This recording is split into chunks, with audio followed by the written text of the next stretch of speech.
Good morning. Boker Tov. Thanks for joining Shepherd's Heart Fellowship on day 11 of the Isaiah 62 worldwide global fast for Israel and Jerusalem. Today I'm going to go into Psalm 83. So if you have a complete Jewish Bible, you can follow along with me, or I might put it right there.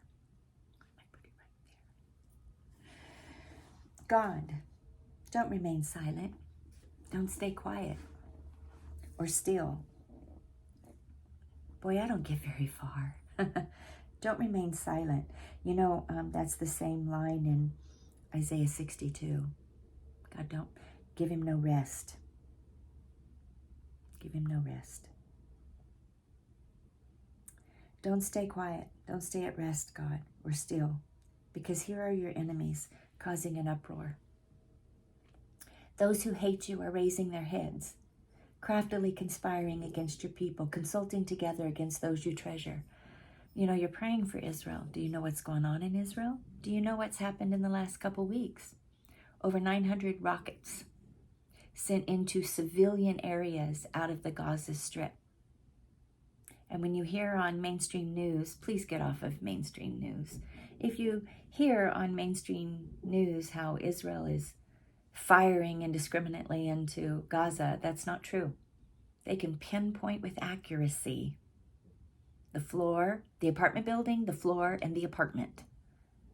That's how precise they are and how convicted they are of saving innocents. Yeah, not so the other side. Okay, moving on. They say, come, let's wipe them out as a nation. Still doing that today. Let the name of Israel be remembered no more. You know, God's got to laugh at that. So should we. Like God would ever forget Israel, or his promises, or his covenant with Abraham. It was a blood covenant. How could he forget? With one mind they plot their schemes. The covenant they have made is against you, Abba. Not Israel, not the Jewish people. The tents of Edom and the Yishmaelim, the Moab and the Hargim, the Gaval, the Ammon, and Amalek, Pleshet, and those living in Zor. Asher too is allied with them to reinforce the descendants of Lot. Do to them as you did to Midian, to Sisera, and Yavin, and Vadi Kishon. They were destroyed at Endor and became manure for the ground. Make their leaders like Oreb and Zev, all their princes like Zavak and Zalmunna, who said, let's take possession of God's meadows for ourselves. Like you could thwart God's plans or usurp his purpose or his will.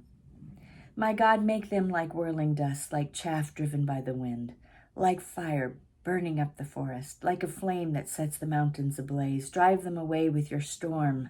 Terrify them with your tempest. Fill their faces with shame, Abba, so that they will seek your name, Adonai.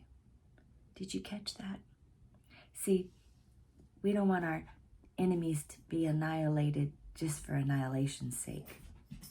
We want the flesh to be destroyed so that the spirit might be saved. So let me read that again.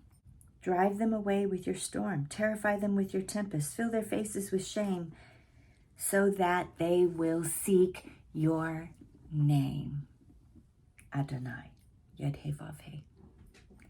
Let them be ashamed and fearful forever. Yes, let them perish in disgrace. Let them know that you alone, whose name is Yod He Vav He, Adonai, Hashem, are the Most High over all the earth. Oh, Abba, don't remain silent. Don't remain still or quiet. Work your word, Abba. Work your word. Israel is the apple of your eye. You made a covenant with Abraham, and so we lift up Israel to you today, both the land and the people, and all those grafted in. Let us see Mashiach. Give them revelation. Give them an encounter. All those who are called by your name. And those grafted in, teach us to be one, united in love. Have a fantastic day. See you next time.